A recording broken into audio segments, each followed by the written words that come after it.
All right. Good morning, everyone, or good afternoon, wherever you might be. This is Mike from Mag Plus. Welcome to this webinar. Doing something a little different in this webinar than we've done before. We actually took questions from you, our users, about things you were curious about, things you're having troubles with, and we're going to run through some of those questions that people asked today and try to solve some problems and give you some tips and tricks. So I'm just going to jump into it. I want to mention before I do jump into it that, as always, we do have a chat window going, and it's being manned by Anders, our support guru. So if you have any questions about things I'm talking about, or if you're having any trouble with the webinar as we go, jump on the chat, and Anders will hit you with an answer right back. So I'll get started here. The first question we actually got a couple questions like this that were basically said, how do I set up the Mag Plus plugin? How do I get review and that kind of thing going? How do I just get started? So we're just going to walk through that as a kind of basic first step. Some of you may already know this, but hopefully we'll give you a couple of tips that you may not have known before. So the first place you get started, of course, is out on our website. And out here on magplus.com, which is what I'm showing you, you can download the tools for free. Just click that button, sign up if you haven't signed up with us already. If you have and you just need to get an update, you can just log in here with your existing username and password. You'll get an installer from us, and a double click of that will take you right through the install and get all the tools up and running. And once you get in and you need to know what to do and how to actually use them, there's a couple of resources I want to point out to you. We've got a whole bunch of tutorial videos that will help walk you through just about every function you can imagine in the Mag Plus system, and we're adding new videos all the time. So as we get lots of common questions around something, we'll record a quick video and put it up. And we just launched our YouTube channel. We had these videos living out on Vimeo, but now if you just go to youtube.com/magplus, you'll find our entire library out here of tutorials, all of our recorded webinars, so you can go back and listen to all the ones we've done in the past about how to get started, how to add videos, how to use HTML, some great showcase examples.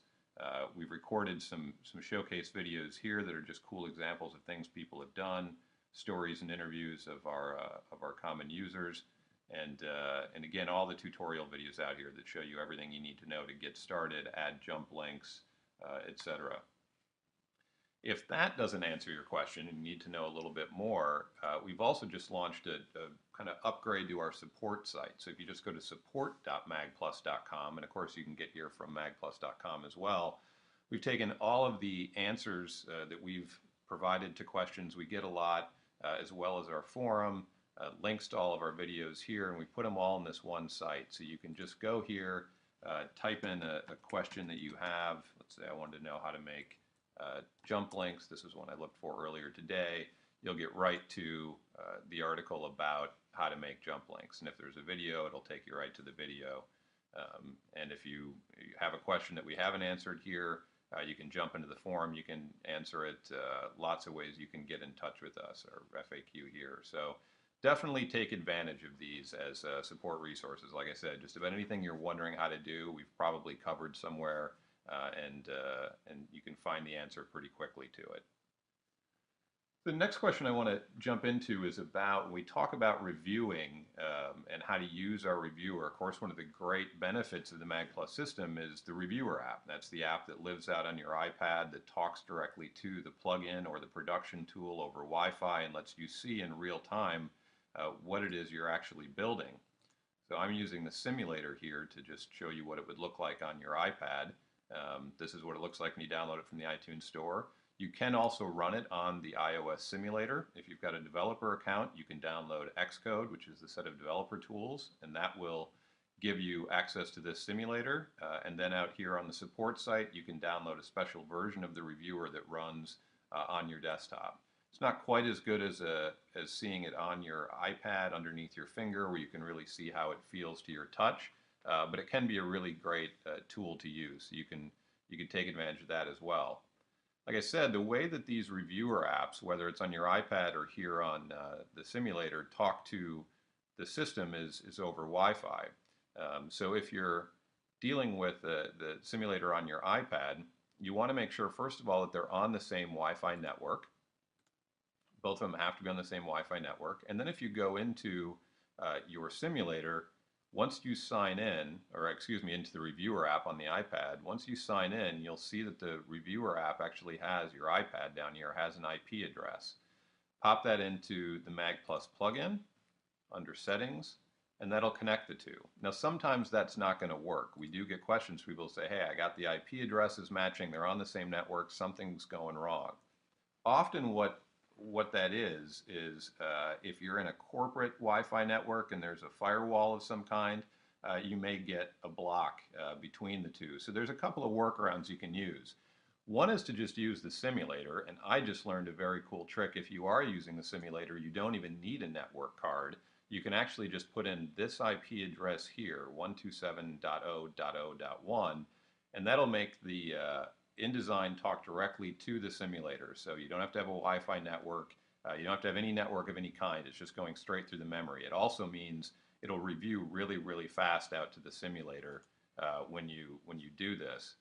If you're on your iPad and it's not quite working, the traditional way, another way to get around that is to actually create a Wi-Fi network from your computer. So if you go up under your Wi-Fi icon in your menu bar on your Mac, there's an option down here to create network. And what that's going to do is essentially beam out a Wi-Fi network from your computer that your iPad can then join. And if you do that trick, join that network, then put in the IP address that comes up, you'll be creating a more direct connection between your computer and InDesign and the reviewer app on your iPad. So you can kind of get around those Wi-Fi hassles you might be having. Another question that we got was about, it's a good question actually. Somebody said, I see that the .mib file is only 2.7 megabytes for a particular vertical, but my issue folder where I'm exporting everything to is 400 megabytes. How big is my final issue MIB going to be? Is it going to be that 400 megabytes, or how do I know how big these things are going to be? File size is something that people are pretty sensitive to, and you want to make sure you're optimizing your issues to be as compact as possible.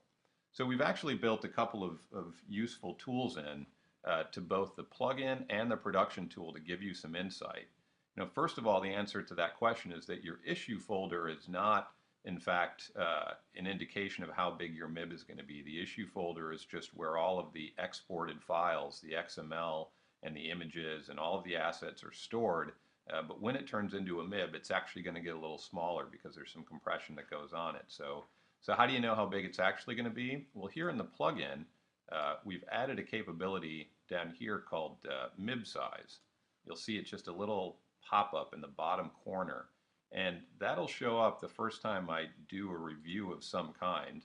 Oh, and I have to save it before I can do that.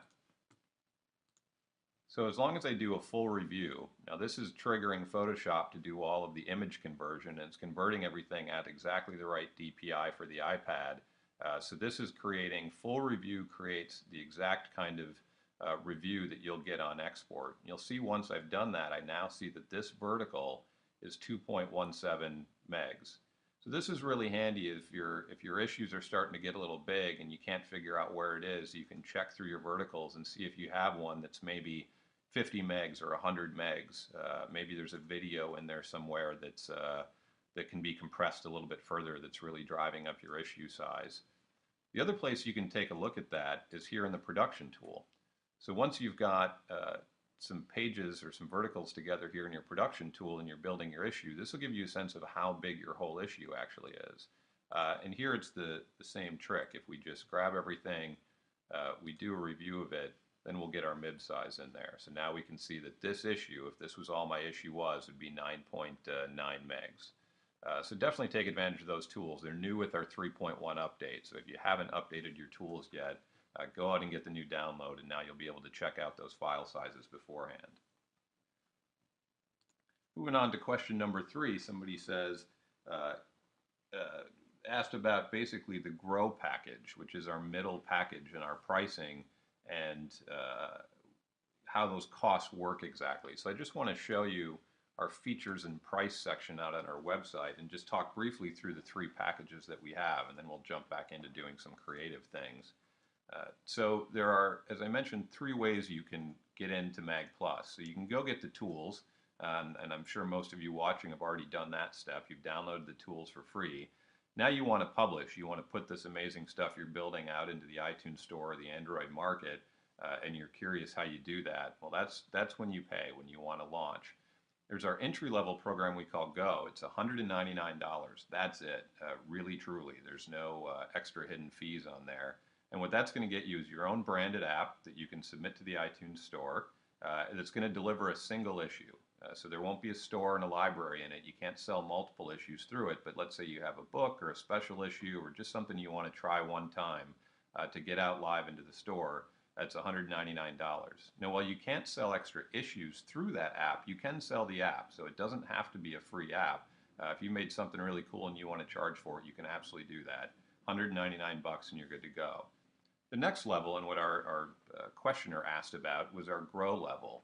This one is $2,500 for your app build, and this is the one that's going to get you an app that has an in-app store and a library to it. So if you've got a brand or an idea about something and you want to publish multiple issues, this is the tool that you want. This is the package you want to go for. This also gives you the ability to have analytics so you can see what your users are doing. You can integrate a third-party subscription system, so you could sell a subscription over your own website or maybe give away digital subscriptions to your print subscribers, a few extra tools in there. Now this is $2,500 to get started, and that's going to get you a branded app with all of these things in it and 5 months of free publishing. And after that 5 months, if you want to keep publishing new things to it, let's say you're a monthly or a quarterly magazine, we'll charge you $500 a month to publish an issue, but only in the months that you publish, and never more than $500 in a month.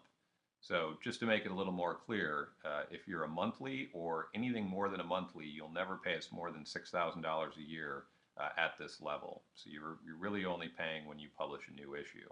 And if you want to create additional apps, when you want to create, say, an Android version of that same app to deliver your magazine out to the Android space, or when we have it down the road, the Kindle Fire, which is coming later this spring, you can add that app on for only another $500.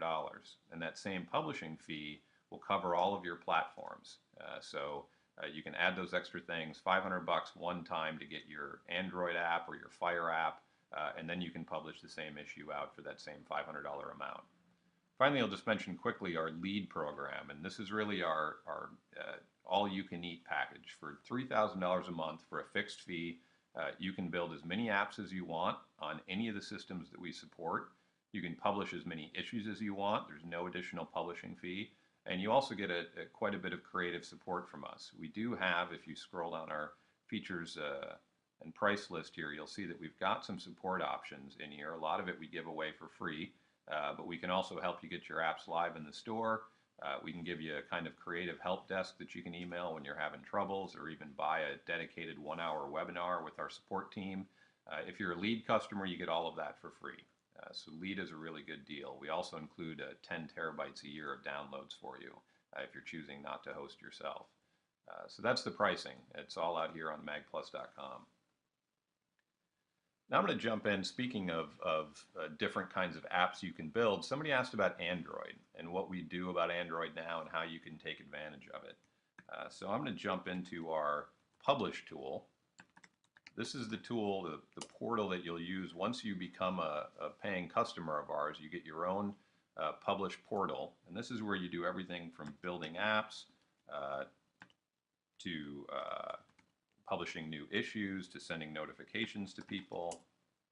I'm just logging in here. Once you log in, you'll see all the brands that you have access to. It would help if I put in the right login information. Hopefully we got it right this time.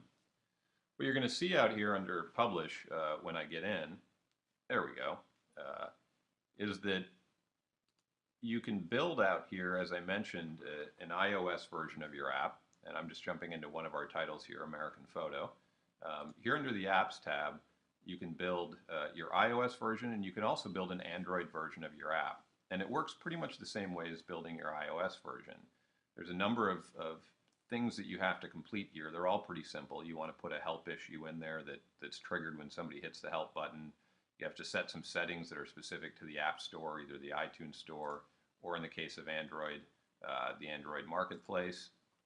You're going to upload some icons that you might want to customize for the menu bar and the navigation. And once everything is marked complete here, you can just hit Generate New Build, and you'll get a link down here that will take you to a package that contains both a test app and the app that you can actually submit to either the iTunes Store or, again, here under Android, to the Android Marketplace. So you'll see here, this brand has not yet built their Android app, so there's a couple of things they would have to complete before they could do it, fill in their settings and put in a dedicated help issue. Then they could click build and get an Android app that they could publish out to the marketplace. Then when they go into publish a new issue, as I mentioned before, you can publish an issue to both of the versions of the app that you have up, or again, when we have more like the Kindle Fire or the iPhone, you'll be able to publish to all of those as well. There's a place out here where you can mark the product ID that sends it either to the iTunes system or to the Android market. So you'll upload the issue once, and you can beam it out to both of your apps, or down the road you'll be able to design custom issues for each of those apps and use this same interface to beam them out to the right apps. Now, in terms of what you get in our Android system, I don't have an Android simulator, so I won't be showing you here, but our current Android app supports the exact same MIB, which is our file format, same issue that you built for the iOS. What that means is that you can have an Android app out in the store, and you can be publishing the same issues through it with zero extra work on your part. All you're really going to do is go through the one-time app build, get it submitted, and then when you upload the new issue, check the right box, and it's going to go out to the Android app. Currently, we support 10-inch Android Honeycomb devices, so the Samsung, Motorola, Zoom, some of the common tablets out there. And the screen size for those tablets is a little bit wider than the iPad. So because you're using the same resolution as the iPad, what the Android app does is actually just centers that content in the middle, puts little black bars on the side, just like your TV kind of letterboxes standard resolution TV signals. It sort of letterboxes the MIB in the middle, but it looks pretty good. It's hard to tell the difference. And pretty nearly in the future, you'll be able to create a full screen Android-specific MIB if you want to, but now you can just use the exact same one, get out in the Android store, start selling out there, and get a good customer base before you put the work into creating something custom for it. We also support the standard Android menus, so you'll be able to bring up the menu button the way you would in any Android app, and you'll get those same icons and options that you would get in the iOS app. So you can have a store, you can have a library, you can have all of the things, a live button, all of the stuff that you have in the iOS version. So if you are coming on and you haven't taken advantage of the Android yet, I definitely encourage you to do that. I want to show another little trick here that answers another question. We were talking before about reviewing, and the stuff that I was showing you is how you review locally, right? So you're designing a page, you want to take a look at that page on your iPad that's sitting next to you on the desk or here on your simulator. But there's another way that you can use our reviewer app that's really useful. Anybody anywhere in the world who's connected to the internet and has the reviewer app, which again is free out in the iTunes store, can review the things that you're building. And there's a couple of ways to do that. One is that out in the production tool, that's the tool again that you use to kind of build your whole issue. Let's say you wanted to send an entire issue to somebody remotely. One way out here is when you set up your brand, and if you go under File, the Brand Settings Editor, this is something you do sort of one time. And let me just create a new one to show you. You can actually set up a server, a review server, that you enter the credentials for here under your brand settings. And we've got some documentation out on the support site to give you the specifics of that, so I won't get into the server geekiness, but you can set it up out here. What's going to happen then is that when you hit the review button back here, instead of just pushing directly to your device, it's going to push up to the server. Then somebody somewhere else in the world can just take the reviewer app, go into their settings on the reviewer app, and I'll show you where that is. So it's not the reviewer app itself, it's your iPad settings. They're going to see this little option here under apps. If they go into authoring settings, they're going to see authoring server, and there's two options. Single MIB file means it's going to just push directly from my device. Remote review is going to be what I just talked about. This is going to tell the iPad reviewer to go look out on the server and pull whatever's on that server down to the device. And here under the remote review address is where you'd put in that server address. So that's really useful if you want to have multiple brands that you review remotely, because you can set up an entire folder structure, and when somebody hits the review button, they'll get that folder structure and then they can choose which MIB they want. If you're a regular publication that needs to review to people who are remote, setting up that server can be really useful. If you don't want to bother with all that, there's a bit of a workaround that we actually use all the time, and it uses a service called Dropbox. If you don't have a Dropbox account yet, go out and get one. It's free. I'll just go out to the site to show you what it looks like. One of the things that a Dropbox account gives you is what's called a public folder. And anything that you put in your public folder will get a URL that will take somebody directly to that file. So there's a way that we can use this to do this sort of remote review. So what you want to do, go in here into the production tool. When you're happy with your issue, hit this Create MIB button. That's going to build the final MIB file. MIB file is just your issue file. It's got all the information that the app or the reviewer app needs to actually read that. Somebody asked us recently, where does that issue for that MIB file actually go? Well, it goes in your issue folder, which is something you've set up as you've been building this issue. That's where you've exported all your pages to from InDesign into this issue folder. So when you hit the Create MIB button, it's going to have this name. In this case, it's test.test.1 because that's coming from my brand settings. And the .mib file is going to go here in your issue folder. So you hit the Create MIB, you get your issue file here, your .mib. Then you're going to take and drop that into your Dropbox public folder. So here I put one up a little earlier that was called all.mib. In Dropbox, I can right-click anything that's in my public folder and get this choice here that says Copy Public Link. If I do that, you can see it's going to give me a regular HTTP web address. It's going to go directly to this MIB. Now if I take and just copy that, and I go back to my iPad, let's say here I can do either one of these, but let's go to single MIB file, and let's here under local MIB address, I'm going to erase what's in here now. Let me just delete all of this, and I'm going to paste in that Dropbox link. So it's going to do basically what I was just talking about. Let's see if I can, I'm going to have to type it in.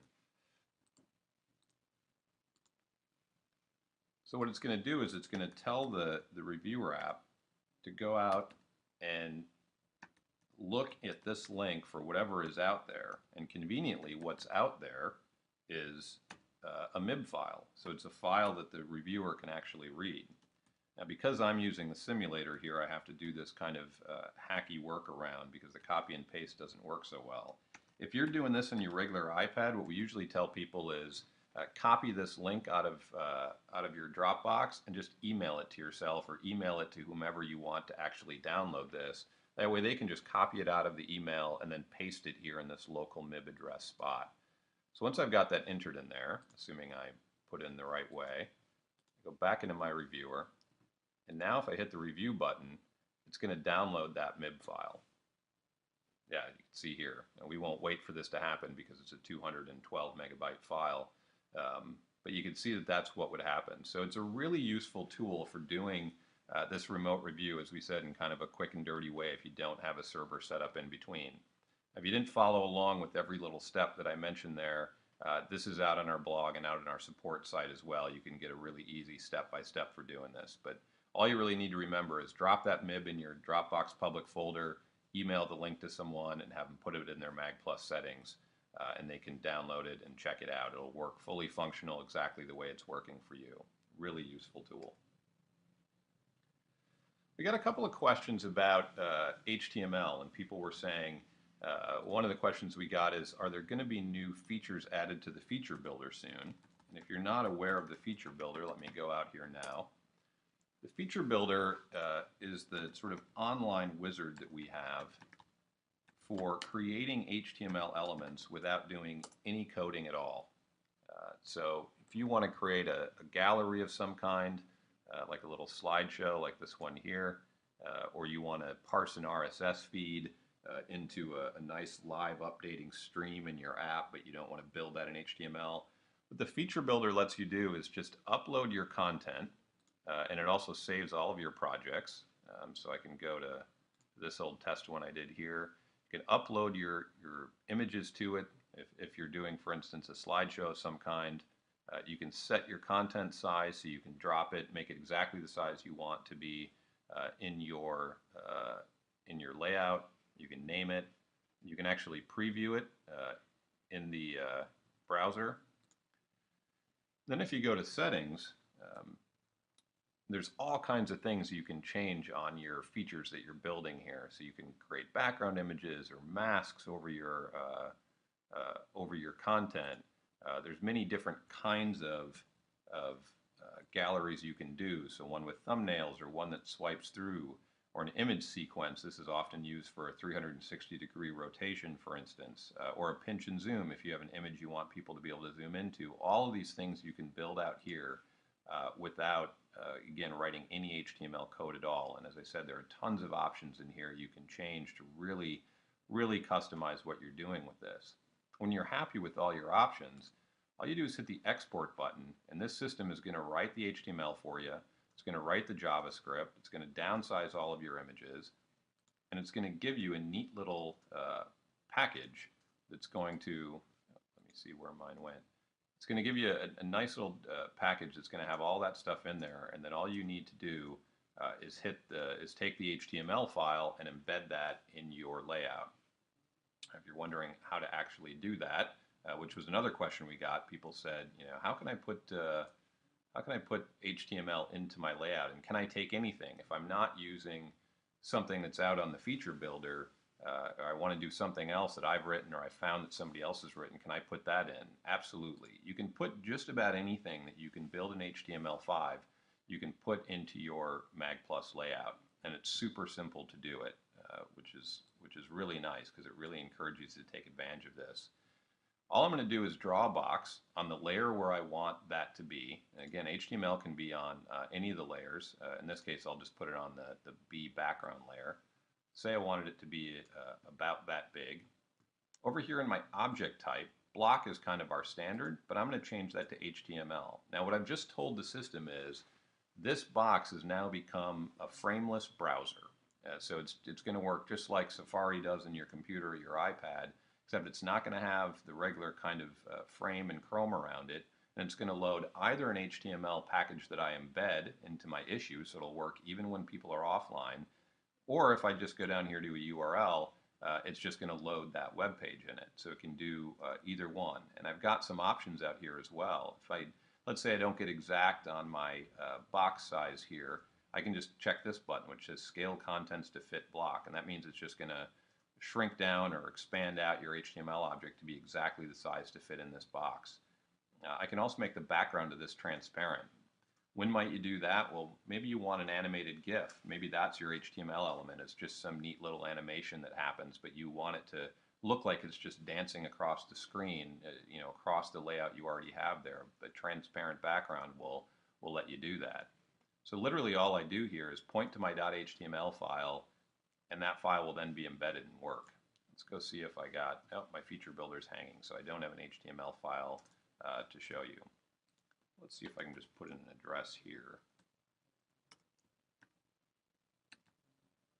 See if magplus.com will load, and we'll go ahead and scale it. Let's see if I can fast review out to my sim. Here I locked orientation. So now you can see this is loading our website here in this window, because this was the HTML window that I told to load into. Now this is a pretty ugly example. You can do much nicer things with it, but the point is dropping HTML and is literally drawing a box, pointing to a website or a .html file. Super easy to do.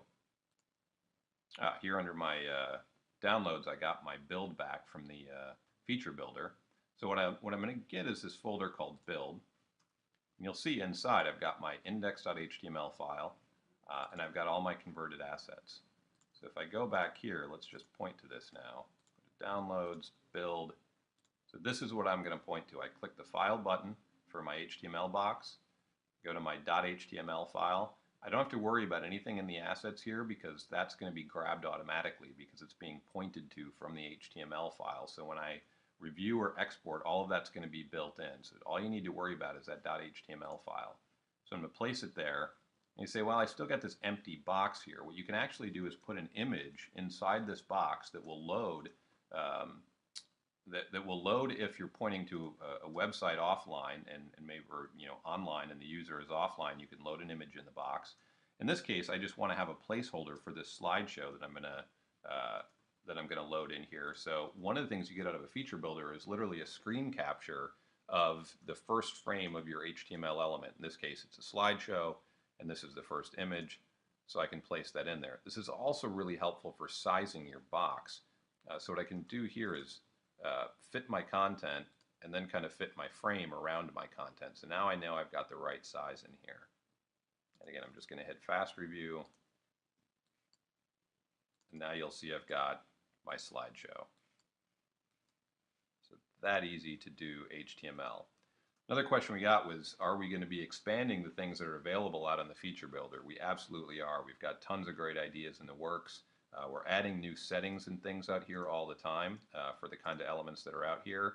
And as with anything in the Mag Plus platform, if you've got ideas or things you want to see out here that you think would be helpful, please let us know. There's actually a new feature request section out on the support site that's dedicated just to that. And one of us will get back to you and let you know if it's something we're working on, or ask you more questions about it, or tell you about when something like that might be coming. We'd love to get that kind of feedback. And we'd love to keep expanding the feature builder. I also want to mention that if you do happen to know HTML, we see this a lot. People a lot of times use the feature builder just to get started, and then they'll go into that .html file and tweak it and maybe add some capabilities or have it do something else. You can absolutely do that as well. In fact, the things you're getting out of the feature builder you can use in all kinds of other applications. It's just standard HTML. So if you just want to build a slideshow for your website, come out and use the feature builder to do it. It's free for everybody. All you need is a Mag Plus login. Speaking of HTML and embedding things in here, we got another question about embedding videos and linking videos. Now, embedding videos is really pretty similar to the HTML process. So if I delete that out of there, and let's say this was just a regular block, if I want to make a video appear in this spot, all I do is click the Add Movie button. And now I've got the option to either point to a file or a URL. So a file is pretty straightforward. That's just going to embed a movie file into my issue, and it's going to play in this spot when it comes up. But one of the questions we get a lot is about streaming videos and how well streaming videos work. Maybe you want to drop a YouTube video in there. Maybe there's a video page online that's got some streaming videos, and how do you get them through? What we found is that embedded videos really do work the best because they even work when the user is offline. The quality's really good. It doesn't depend on them having a fast network of any kind. If you want to do something like a YouTube video, really the best way to do it is to use not the embed movie, but the regular standard web link behavior. So let me erase these boxes and just show you quickly how you would do that. And actually, I'll use an example that I'll use a page that one of our questioners sent us and said, I'd like to link to some videos on this page, but this page has a lot of videos on it. How do I do that? Well, so let's say I wanted to just make this little area the link. Actually, let me just draw a new box on here so I know where to click. So you just create a box, any kind of box you want. This could be a picture, it could be a label like this. And I click my Add Link button. Now I've got my hotspot box, so I'll just kind of center that over this. I want it to go to a link, so I want to actually open a URL. Now let me type in here the URL of this site. Now what this is going to do is literally open up an in-app web browser. And it's going to take me out to the site where then I can take advantage of these videos that are out there. So now let me click my link. And you see I'm opening up my in-app web browser here. And if I didn't type that URL wrong, we should be loading our page. Let's try again with a new URL. We'll just type in our Mag Plus site. So this is, again, you want to link to a YouTube video. This is really the best way to do it to give your users the best experience. This is the way streaming video is going to work the best. So I'm going to open up my in-app web browser. Now you can see I'm right here on my YouTube page. I can just hit the play button. I can start watching things. When I'm done watching this video, I can just click the done button and it goes away. And you can open it up again, it'll load right back into the page. So that's the way we recommend doing streaming videos and YouTube videos and those kinds of things. Just use the link functionality. One final thing I'm going to talk about today, and actually it's a way for me to show off a new feature we just launched in our 3.1 update, which just came out a couple of weeks ago. You've seen in this example I've been showing here, I've got this quiz. Somebody wrote, and they were actually asking about HTML, and they said, is HTML the kind of thing that you could use to embed a quiz type element? And it absolutely is. If you can go out, either write yourself or go find online a little HTML coded quiz. You can take that, you can customize it, you can drop it in as an HTML element just like we were doing here. But we introduced a feature recently called pop-ups, which allows you to tap a spot on your layout and have new information or a new element come up. And it occurred to me while I was playing with this that you could actually use this kind of thing as a quiz function as well. So let me just finish this one I was doing here, and I'll show you how to take advantage of pop-ups by doing this kind of funny little quiz. So what I've done here is I've got, let me hide a couple of layers. So I just put some basic text here on my layout, and again I'm just on my regular B main layer. You'll see in our new in the 3.1 update, when you go into this layers palette, there's now an extra layer for each one of the main ones called a pop-up layer. What that literally is, it's the layer there where the stuff you want to pop up goes. Pretty straightforward. So what I've done here, and I'm giving it away, is I've made a little quiz and I've put little X's over the wrong answers to this quiz, and I put a circle around the right one. So where's Mike webcasting from? Well, I'm actually in Stockholm right now meeting with our development team. Now the way that I'm going to trigger this answer to come up, there's a couple of ways I could do this. Let's just say I wanted to tell people just to tap in one spot for the answer rather than get the wrong answers. So I could just put a new piece of text down here that says tap for answer. And now I want to make this the hotspot that's going to bring up this circle that's going to show the answer to the quiz. Let me erase this and just do it again. So just like I made a link before, I'm going to select this element. I'm going to go over here and click add link. Now this element, this hotspot that I'm making, again, can be on any layer. In this case, I made it here on my, I made it on the wrong layer. I want to put this on my main content layer here. Now when I click the add link, I get my hotspot box drawn on top. I can resize this, move it around anywhere I want to. What I want to do differently, before I left this as a link, now I actually want to tell it that this is, the type of hotspot this is a pop-up hotspot. And that means I want this hotspot to trigger this element to pop up. Now there's one more thing I have to do in here, and that's I have to tell it which pop-up to pop up. And I do that using an object ID. So here I've drawn my circle. This is the thing I want to appear when I actually tap this area, when the user taps it. And I've put this on my pop-up main content layer. So it's the pop-up layer associated with where I have my hotspot. And now I need to just give this an object ID. I've set the object type here to pop up, so the system knows what that is. And I've given an object ID here of 4 because it's the fourth choice. This can be anything you want it to be, so just give it a descriptive name that you know what it is. Now here under the hotspot, the way I connect these two together to say this hotspot triggers this element is down here in the URL field, I type pop-up, // and then the object ID of that pop-up. Now pop-ups can also be groups, so I could do a few things here, group them together, and then give that group an object ID. In this case, it's only the one thing here. So let's make sure I've got this all set up right, and let's give it a fast review and see if this is actually going to work. All right, so we've got our quiz here. I tap my spot, that appears. Now if I tapped again, it would disappear. So that's the way a pop-up hotspot works. Tap once turns it on, tap again turns it off. There's a bunch of things you can do with pop-ups that are pretty interesting. You can have multiple pop-ups here. So you could set this up so that tapping each one of these answers, you could have say something that said tap the answer you want. And it would, if you tapped the A, you could have it pop up this X, for instance, over the top of it.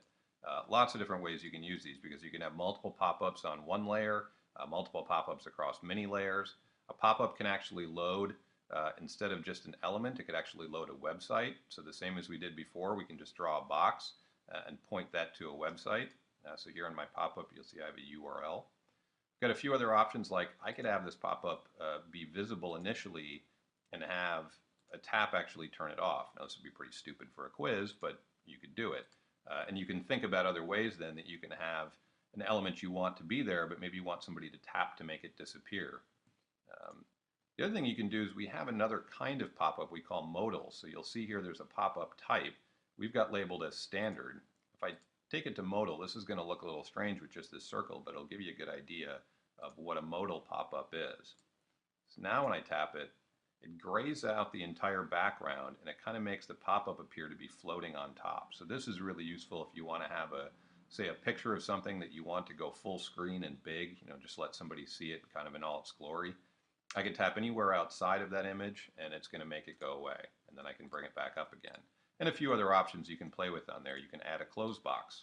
So instead of tapping outside of it, now I actually get a little box up here I can tap, and finally there's an option to center it on the device. So again, if you want something to just appear, blow up of a picture or something like that, you don't want to worry about just centering it exactly perfect in your layout.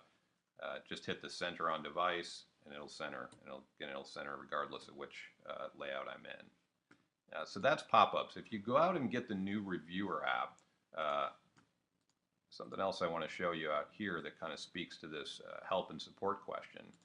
You'll see here under the help button in the Reviewer app, we've now got a link directly to the Mag Plus support site that I was talking about. So if you're using the tools and you're getting confused or you're stuck on something, you can get right to the Mag Plus support site from here. We also have this inspiration issue embedded in it, so you can always get back here. This is just a place where we show off some really cool stuff that people have built. I mentioned that animated Gif function before. This is a really cool example of that. You'll see here these photos are moving. But we've also put in here a little pop-up example. So let me just show you some of the cool stuff that you can do with pop-ups beyond just popping up text in a quiz. Here when I hit the pop-up, I bring up an entire full frame. So in my example, it was just a little circle in the middle of the page, but a pop-up could bring up an entire full frame image that really almost puts like a layer over the top of this image that was there before, and then I can make it go away. Similar kind of thing here. Bring up a piece of text and a shade in the middle of it. Here we're using the pop-up to actually completely change the image. So it's almost like a slideshow type of function. And here you see more of the kind of standard way you might use a pop-up to do call-outs to certain things. So lots of options you can use with that. I really encourage you to go out and play around with it. I think that takes us through most of the questions that we got today. If you've got more questions, again, hit that support site. You can ask them out there. If we don't have the answer, you can post it up and we'll get back to you as soon as we can. And tune in for future webinars. If you go out to the Mag Plus site, under the Help and Inspiration page, here under our free webinars, you'll see the stuff that's coming up. So our next one is actually coming up on March 8th, and I think that one's going to be me again, and I'm just going to take you through the basics of how to get set up, kind of from downloading the tools to getting published. I'll walk you through the whole process, so you can sign up for that out here on the site. Thanks everybody, take care, and we'll talk to you again soon.